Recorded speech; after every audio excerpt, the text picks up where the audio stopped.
तो आरएसएस की इन लोगों से नफरत नहीं होगी। आरएसएस तो पाकिस्तानियों के साथ है ना, पाकिस्तान बनवाने में आरएसएस और देश के टुकड़े कराने में आरएसएस, देश का संविधान खत्म कराने में आरएसएस।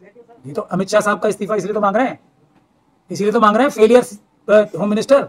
एक बार नहीं, बार बार बार उन्हीं की वजह से तो ये सब हो रहा है। एक अनिल पटेल साहब करके नाम है, पता है ना, आपने सुना है, जो वहां पे एसपी और पता नहीं ब्लैक कैट कमांडोज लेके उगाई करते घूमते थे। वो क्या किसके क्लोज थे? ब्लैक कैट कमांडोज किसे मिलते हैं? अमित शाह साहब के अलावा कोई दिलवा सकता है? वो तो उगाई करने घूमता था वहां पे कि हमारी फौज में जो फौज की गिनती कम की है, कोरोना टाइम से 1,80,000 फौज बता रहे कम हो गई है, उसकी वजह से ये बाइसरन और दूसरी चीजें हो रही है, क्योंकि फौज पे हमारे फौज ही नहीं है, हमारे पास लोग नहीं है इतने जो हम माउंटेन्स पे लड़ाई लड़ने के लिए जितने लोग चाहिए। तो दूसरा मेरा सोल्यूशन जो है वो ये है कि फौज को पूरी तरीके से फ्री हैंड मिलना चाहिए, आर्म फोर्सेस को फ्री हैंड मिलना चाहिए और पूरा जितना पैसा चाहिए उन्हें पूरा पैसा मिलना चाहिए। कोई पैसे की उनको रुकावट नहीं आनी चाहिए। जितने लोग वो भर्ती करना चाहते हैं वो करें, जितने तरीके से जो खरीदना चाहते हैं वो खरीदें। ये दूसरा सोल्यूशन है। हमारे देश में अडानी, अंबानी, यूसुफ लुलू जैसे लोग लाखों करोड़, अभी 16 लाख करोड़ तो अभी कुछ दिन पहले ही पता लगा है, जो बैंकों ने माफ कर दिए हैं ऐसे बेईमान लोगों को। देखिए, मैं पाकिस्तान क्या कर रहा है, क्या वो ये सिर्फ बढ़ के जो मारने की हिम्मत हो रही है ना उनकी, उसकी भी साजिश समझिए।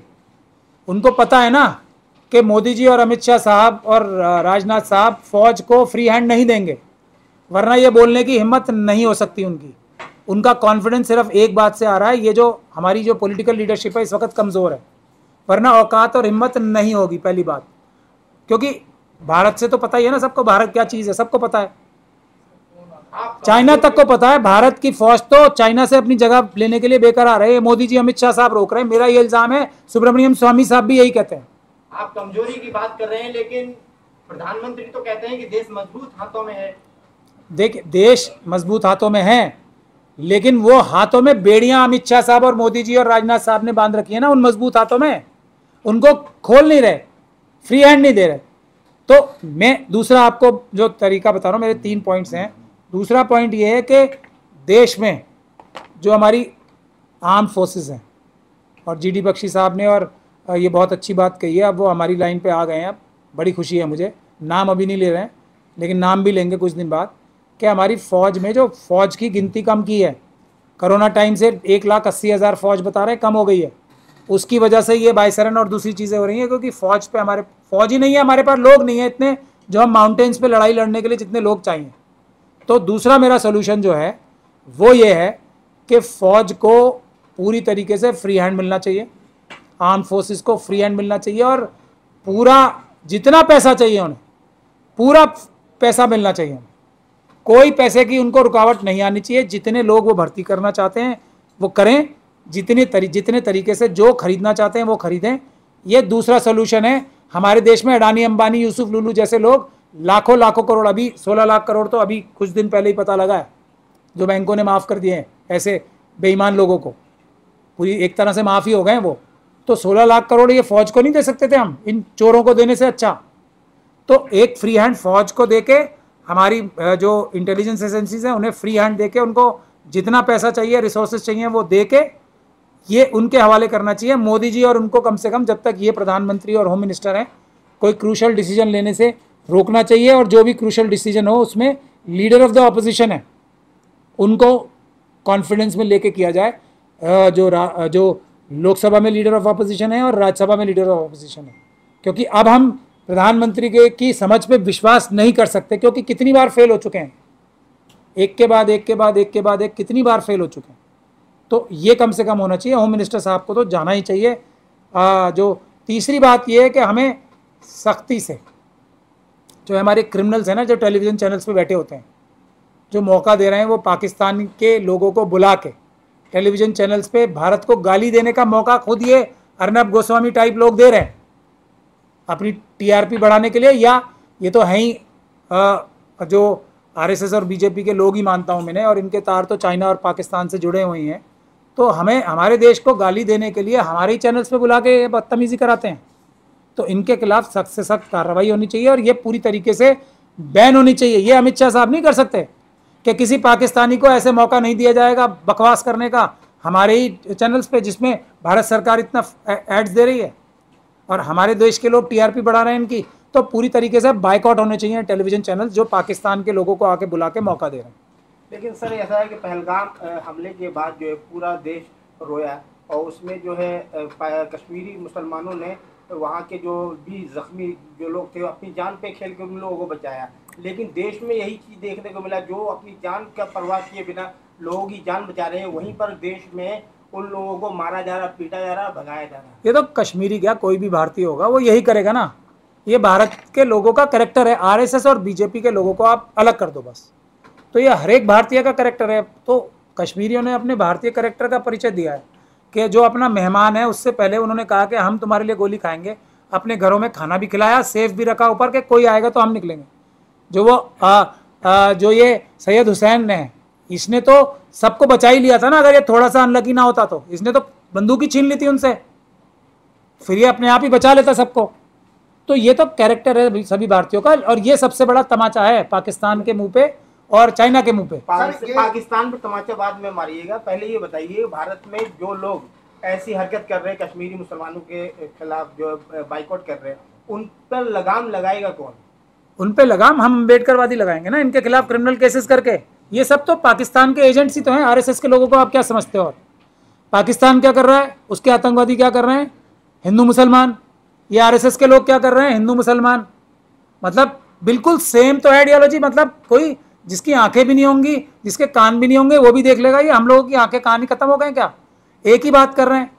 ये आरएसएस के लोग क्या करते हैं, एक बेचारे अकेले को पकड़ लेंगे, तेरी दाढ़ी है, तू मुसलमान है, ले हम तुझे मारेंगे। वो क्या कर रहे हैं, तू हिंदू है, तुझे हम मारेंगे। फर्क है कोई भी? बिल्कुल सेम टू सेम एकदम।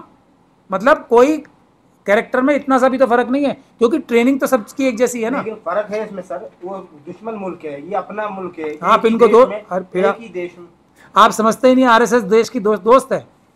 मतलब आपको क्या हो गया है? एक ही देश के वो देश तोड़ना चाहते हैं भाई। वो पाकिस्तान के आईएसआई के लोगों के साथ हैं। आरएसएस और बीजेपी के लोग देश तोड़ के बाबा साहब डॉक्टर भीमराव अंबेडकर का संविधान खत्म करके मनुस्मृति वाला देश बनाना चाहते हैं। ये उनका देश नहीं है, ये हम लोगों का देश है। SC ST OBC मुस्लिम सिख क्रिश्चियन बौद्ध महिलाओं का, उनका देश है ये, उनका देश नहीं है। उनका देश आर्यव्रत है, जिसकी अभी जो साध्वी प्रज्ञान सिंह ठाकुर ने बताया, जो देश आर्यव्रत नाम का देश है उनका। सर एक सवाल ये, जिसमें मनुस्मृति चलेगी, भारत का संविधान नहीं चलेगा। सर इसमें एक सवाल ये भी उठता है कि जब धर्म पूछ के मारा जा रहा है आतंकियों के द्वारा, लेकिन हमारे देश में जब जाति के नाम पे मारा जाता है, जाति के नाम पे भेदभाव करके दलितों के साथ या मुसलमानों के साथ तमाम कैटेगरी के लोगों के साथ होता है, तब मीडिया नहीं चिल्लाती है इस चीज को लेकर। फिर मीडिया, अब आप लोग नहीं बोलते हो इस बारे में? आप तो अभी भी बैठे हो यहाँ पे, आप लोग बोलते हो ना, आप ही मीडिया हो। आप ये टेलीविजन चैनल जो हैं क्रिमिनल्स हैं, उनको मीडिया क्यों कहते हो? कब बंद करोगे? गोदी मीडिया की बात नहीं, गोदी मीडिया नहीं है, क्रिमिनल्स हैं वो। गोदी मीडिया कह के उनका बचाव होता है, फिर आप उन्हें मीडिया कह रहे हो। मैं क्रिमिनल्स बोल रहा हूँ जब उन्हें, वो आईएसआई के एजेंट हैं, चाइनीज एजेंट्स हैं वो। देश में मतलब देश को कमजोर करने के लिए, भाई को भाई, बहन से बहन को लड़ाने के लिए काम कर रहे हैं वो। अगर क्रिमिनल है तो आप तो सुप्रीम कोर्ट के वकील है, कोर्ट में घसीटिए उनको। मुझे कोई क्लाइंट मिलेगा, घसीटूंगा, जरूर घसीटूंगा। जब जिस दिन कोई मिल जाएगा, जब मिला भी है तो मैंने घसीटा भी है, फिर सब लोगों ने माफिया भी मांगी। पर क्लाइंट होना चाहिए ना, वकील के पास तो अगर क्लाइंट आएगा तो मैं डेफिनेटली एक दिन जब कोई अम्बेडकरवादी सरकार आएगी, ये सब लोग जेल में मिलेंगे। ये जेलों से बाहर नहीं आने वाले कभी भी। इनके अपराध इतने हैं, ये तो एंटी नेशनल देश में बगावत कराने की साजिश में शामिल हैं, पाकिस्तान और चाइना के साथ मिलके। ये तो जेलों से बाहर नहीं आएंगे, कभी भी बाहर नहीं आएंगे, मेरी गारंटी है ये। आने दो कोई अच्छी सरकार, एक नजर नहीं आएगा इनमें से जो ये पाकिस्तानियों को बुला के यहाँ पे उनको मौका दे रहे हैं ना कि खूब गाली दो भारतीयों को। मतलब हमारे ही सर पे बिठा के उनको हमारे सर पे जूते खिलवा रहे हैं ये बेईमान लोग, और हमारे ही चैनल्स वाले बोलते हैं ये सब आईएसआई के एजेंट्स हैं। ये सब के सब चाइनीज और आईएसआई के एजेंट्स हैं, मेरा ये कहना है। सर ये संदेश क्या देना चाह रहे हैं ये आतंकवादी धर्म पूछ के मारने का संदेश क्या है?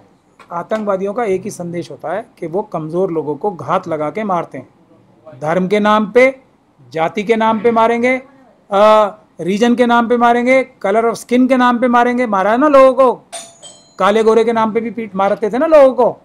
नॉर्थ ईस्ट से दिल्ली में आएंगे लोग, उनको मारेंगे। जो हमारे देश के सबसे अच्छे नागरिक हैं, सबसे बहादुर नागरिक हैं, जो बॉर्डर्स पे रहते हैं, वो कश्मीरियों को मारेंगे, जो हमारे देश की रक्षा करने के लिए पाकिस्तान के सामने सबसे बड़ी लाइन ऑफ डिफेंस है।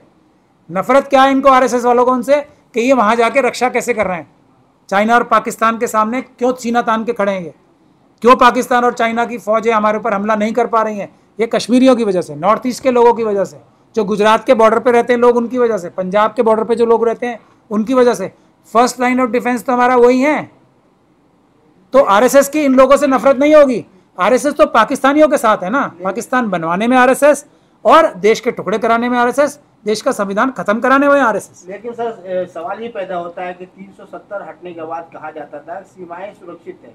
अगर सीमाएं सुरक्षित है तो ये आतंकवाद आखिर जो है आए कैसे? ये तो अमित शाह साहब का इस्तीफा इसलिए तो मांग रहे हैं, इसीलिए तो मांग रहे हैं। फेलियर होम मिनिस्टर, एक बार नहीं बार बार बार, उन्हीं की वजह से तो ये सब हो रहा है। एक अनिल पटेल साहब करके नाम है, पता है ना, आपने सुना है, जो वहाँ पे एसपी और पता नहीं ब्लैक कैट कमांडोज लेके उगाई करते घूमते थे। वो क्या किसके क्लोज थे? ब्लैक कैट कमांडोज किसे मिलते हैं? अमित शाह साहब के अलावा कोई दिलवा सकता है? वो तो उगाई करने घूमता था वहाँ पे। और कितने सबूत चाहिए आपको? इस्तीफा देंगे अमित शाह? मतलब देंगे खुद ही, इस्तीफा देंगे? अब मांग रहे तो देंगे, लगता है पुलवामा हो गया, मैं तो इससे पहले क्या मैं सभी ऑपोजिशन पार्टी के लोगों से रिक्वेस्ट कर रहा हूं कि इसको मुद्दा नंबर 1 इसको ख़त्म ना करें। देश के सभी लोग तो खड़े ही हैं, देश के जो भी सरकार में पद पे बैठा होगा उसके साथ, ये प्रधानमंत्री की चेयर के साथ खड़े हैं हम लोग, कोई मोदी जी के साथ नहीं खड़ा है, क्योंकि मोदी जी उस पद पे रह के ठीक काम नहीं कर पा रहे हैं, अमित शाह साहब उस पद पे रह के ठीक काम नहीं कर पा रहे हैं, लेकिन क्योंकि वो पद पे हैं इसलिए हम पद के साथ खड़े हैं। अब एक चीज तो लेकिन इसका मतलब ये नहीं कि हम पद का नुकसान होने दें, देश का नुकसान होने दें। तो वो खुद इस्तीफा नहीं देंगे, उनको पॉलिटिकल पार्टीज को सबके सबको मिलकर उनका इस्तीफा मांगना चाहिए, और ये डिमांड जब तक पूरी ना हो जाए ये आंदोलन करना चाहिए उन्हें। अमित शाह साहब खुद इस्तीफा देंगे, भाई आप भी कमाल कर रहे हो, वो खुद ही दे देंगे इस्तीफा। अब सोशल मीडिया पर एक चीज और चल रही है कि आतंक का कोई धर्म नहीं होता, लेकिन फिर भी अब धर्म जो है वो इस्लाम को बताया जा रहा है, आतंक का धर्म जो है वो इस्लाम है। आप आरएसएस और बीजेपी के कार्डर्स को लोग मत कहा करो, सीधे सीधे बात करो मुझसे, मैं सीधा सीधा जवाब दूं। आरएसएस और बीजेपी के साथ जो कनेक्टेड नहीं है, जिनके ट्रेंड कार्डर्स नहीं है, मणिपुर से लेके और गुजरात तक और कश्मीर से लेके कन्याकुमारी तक, कोई भी व्यक्ति एक आम भारतीय के मुंह से लिखवा देती है। आम भारतीय क्या कर रहे हैं? जिसका पति मर गया ना, वो ये कह रही है कि मुसलमान हमारे भाई हैं। जो लोग टूरिस्ट है ना उनको देखो, जो बच्चा इतना छोटा सा बच्चा है वो बोल रहा है कि ये हमारी सरकार की गलती है, मुसलमानों ने तो हमारी रक्षा की है। ये आम भारतीय हैं। आरएसएस और बीजेपी का कोई भी व्यक्ति होगा वो तो भारत के खिलाफ ही है ना, भारत के संविधान के खिलाफ है, भारत के लोगों के खिलाफ है, वो तो आतंकवादी हैं। तो वो तो यही बात करेंगे ना, उनके अलावा कोई नहीं करता है। तो आप कुछ चीजें आप लोगों को भी कहते हैं कि सच्चे राष्ट्रवादी तो हम लोग हैं, वो हैं, लेकिन उनका राष्ट्र आर्यव्रत है, भारत नहीं है। साध्वी प्रज्ञा सिंह ठाकुर वाला जो आर्यव्रत है वो उस राष्ट्र के राष्ट्रभक्त हैं जो मनुस्मृति से चलेगा। ये भारत जो संविधान से चलता है उससे इनका दुश्मनी है, ये दुश्मन है हमारे।